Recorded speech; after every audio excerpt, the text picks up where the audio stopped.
Ob tradicionalnem rezu stare trte so se danes na Lentu znova zbrali ljubitelji vinske kulture, vinske kraljice, vinski viteški redovi, občinski predstavniki in Mariborčani. Cepiče bodo letos sprejele 4 slovenske občine, prav tako pa madžarski Tihani in izraelski Tel Aviv. Že vrsto let skrbite za eno najznamenitejših vinskih trt na svetu. Povejte nam, v kakšni kondiciji je stara gospa.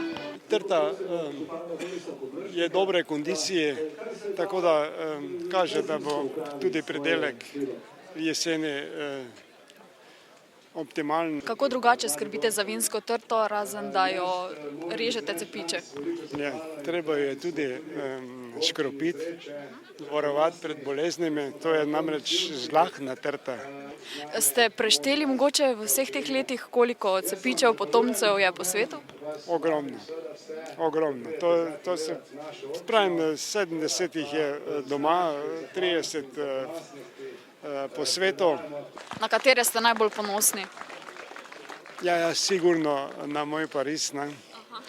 To je bil poseben dan pred 4 leti, ne, tako da to je bila enkratna prireditev, ko smo to sadili tam, je ob sajenju, ko sem kopal jamo, je akademski pevski zbor zapel Zdravljico sred Pariza. Ste gospodar te trte, zdaj mi povejte, kaj morajo občine druga mesta narediti, da si jo zaslužijo? Predvsem imamo seveda selekcijo, ker prihaja v zadnjem času veliko zahtev, da se želijo posaditi ta cepič v svojem okolju.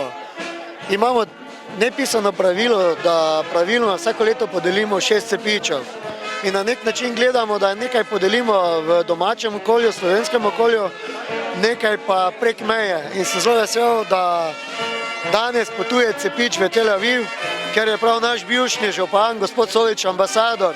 Vi sami tudi preverite, če tile drugi gospodarji potem skrbijo dobro za potomke?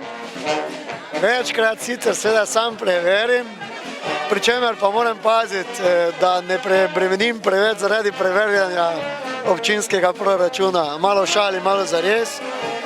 Preveril sem že v svojem mandatu v Parizu, v Petanžu oziroma v Luksemburgu,